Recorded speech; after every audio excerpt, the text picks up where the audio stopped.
Sumpah ya, lo harus tahu, ternyata kasusnya Vina selama ini diduga murni karena kecelakaan tunggal, bukan karena disiksa atau diperkaos. Jadi kasus Vina ini naik lagi setelah video persidangannya beredar di sosial media. Jadi menurut persidangan dari para saksi kunci yang dipanggil, Vina dan Eki pada malam itu diketahui dalam keadaan mabuk.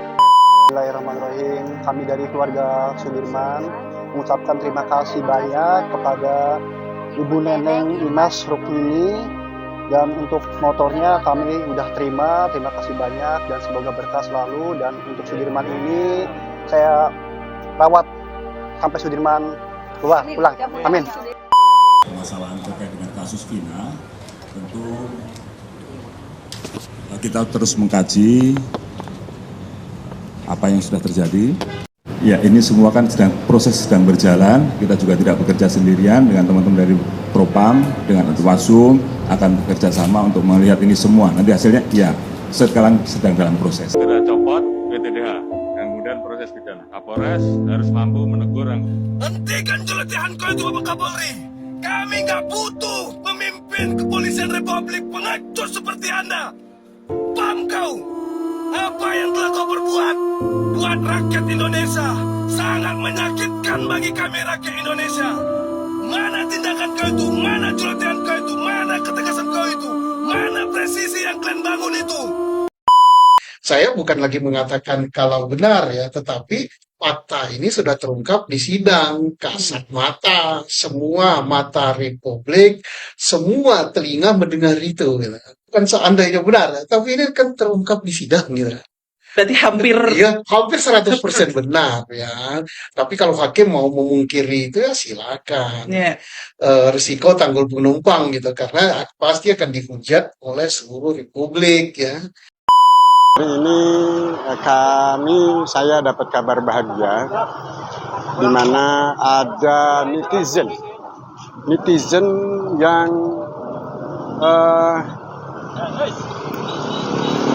netizen baik yang memberikan donasi sebuah motor untuk Sudirman.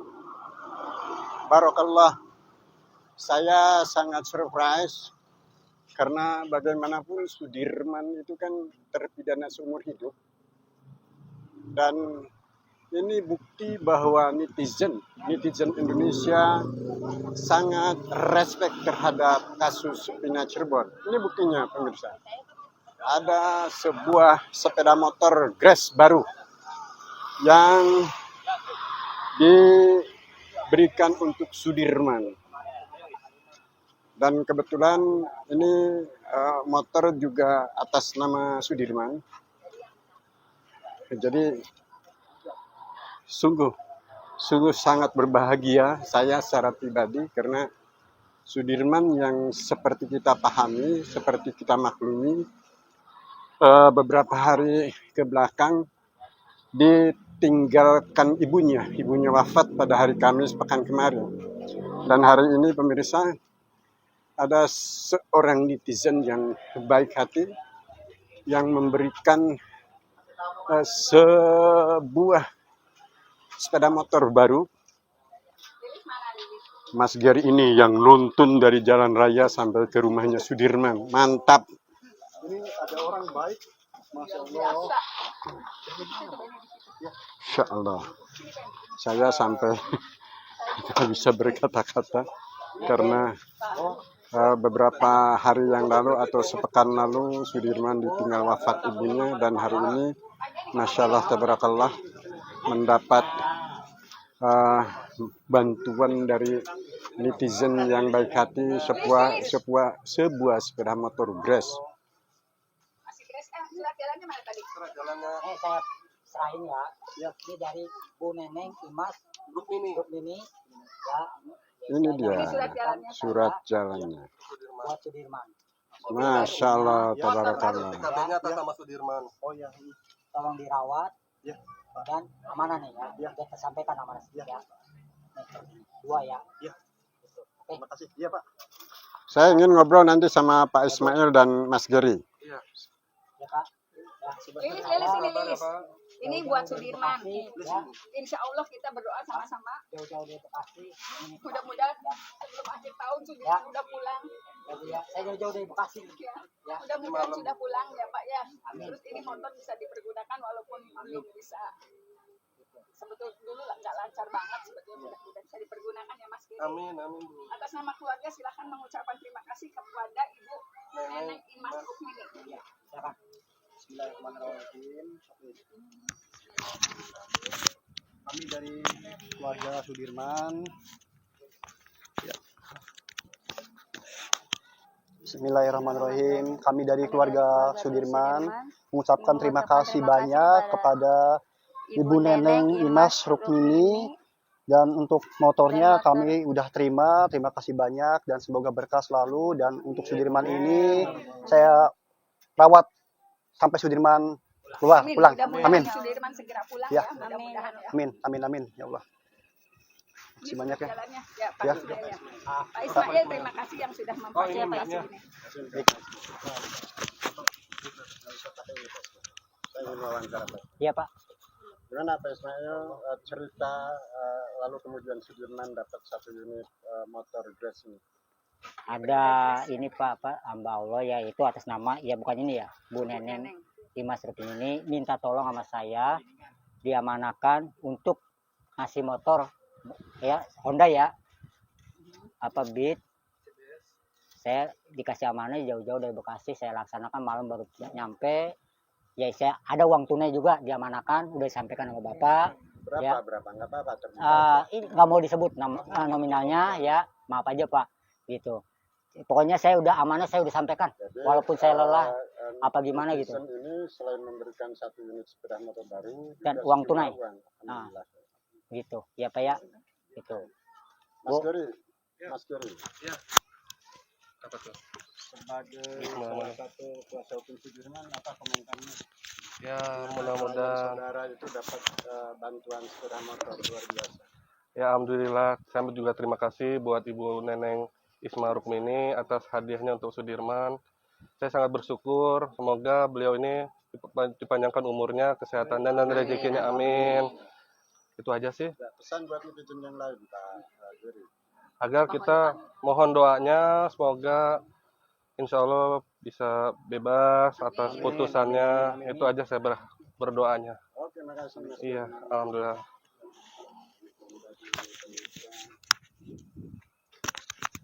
Demikian tadi pemirsa wawancara saya dengan salah satu perantara dari bantuan ini, yaitu Pak Ismail yang juga salah satu saksi di sidang PK dan salah satu kuasa hukum 7 terpidana. Saya manggilnya Mas Giri. Mudah-mudahan netizen yang memberikan bantuan motor dan sejumlah uang ini diberikan kelapangan rezeki, dimudahkan segala urusannya, dilapangkan rezekinya. Tentu menjadi ibadah bagi pemberi motor ini, ibadah yang insya Allah mendapat pahala dari Allah Subhanahu wa Ta'ala. Amin. Allahumma amin. Ya, ini semua kan proses sedang berjalan. Kita juga tidak bekerja sendirian, dengan teman-teman dari Propam, dengan Antiwasum akan bekerja sama untuk melihat ini semua. Nanti hasilnya ya sekarang sedang dalam proses. Ya. Terima kasih. Permasalahan terkait dengan kasus Vina, tentu kita terus mengkaji apa yang sudah terjadi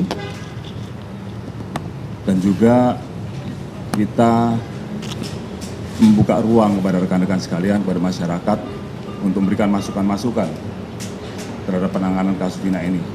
Tentunya Pak, kita menginginkan semuanya dijalankan secara transparan dan profesional dalam pelaksanaan penyidikannya nantinya. Pak, nanti apakah kasusnya akan ditarik ke Baris Krim Polri dari Polda Jawa Barat atau berapa? Yang pasti kita memberikan asistensi kepada Polda Jawa Barat. Soal nanti ditaruh atau tidak, kita lihat perkembangan. Sekarang masih dalam proses evaluasi semua. Pak, berapa terkait yang terpidana melaporkan 2 saksi ke Baris Krim Polri, bagaimana? Ya nanti kita perkembangan masih dalam proses proses pengumpulan bahan keterangan dulu dari kita semua. Sampai proses peretasan PDM, gimana Pak dari sebenarnya saya satu dulu, tidak ada masalah dulu. Selanjutnya saya akan dulu baru nanti yang lainnya ya. Oke. Pak, ini berarti sekarang itu penyidik ini akan nyari bukti baru untuk mentersangkakan Peggy Setiawan atau akan mencari Peggy Setiawan yang asli, Pak ya? Tentu semua dalam proses evaluasi, kita tidak bisa menyampaikan, memaksakan seseorang untuk menjadi tersangka, kan tidak mungkin seperti itu. Semua nanti akan dilaksanakan sesuai dengan alat bukti yang kita temukan. Oke? Oke? Copot PTDH dan kemudian proses pidana. Kapolres harus mampu menegur yang Hentikan celecehan kau itu Bapak Kapolri.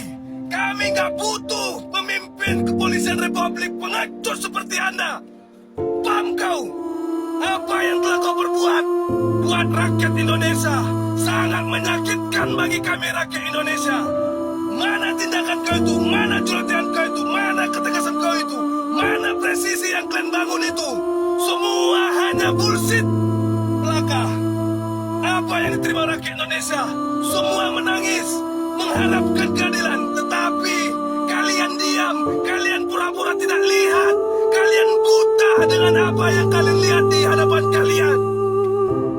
Bapak Kapolri yang terhormat, pakai otakmu. Rakyat Indonesia sekarang lagi mengharapkan keadilan.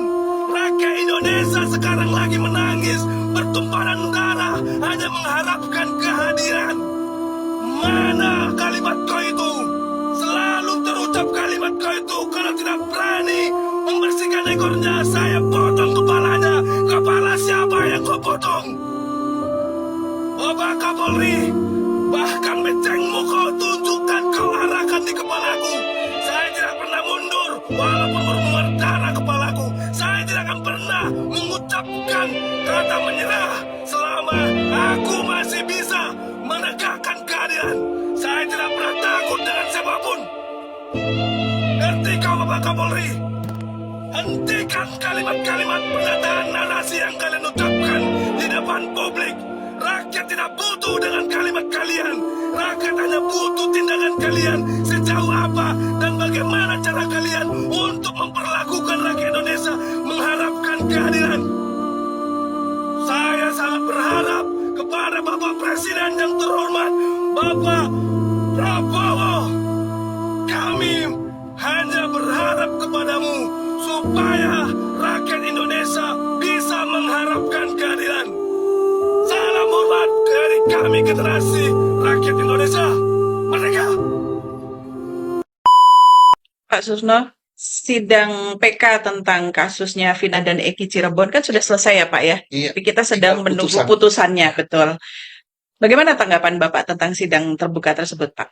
Sidang terbuka bagus sekali jalannya, ya saya kira cukup netral dan banyak sekali terungkap hal-hal yang selama ini tidak diketahui, yang menunjukkan bahwa perkara tersebut benar adanya perkara kecelakaan lalu lintas tunggal, yang menunjukkan perkara tersebut benar adanya unsur rekayasa, gitu kan? Unsur rekayasa perkara pembunuhan. Iya. Itu sudah nampak benar kasat mata.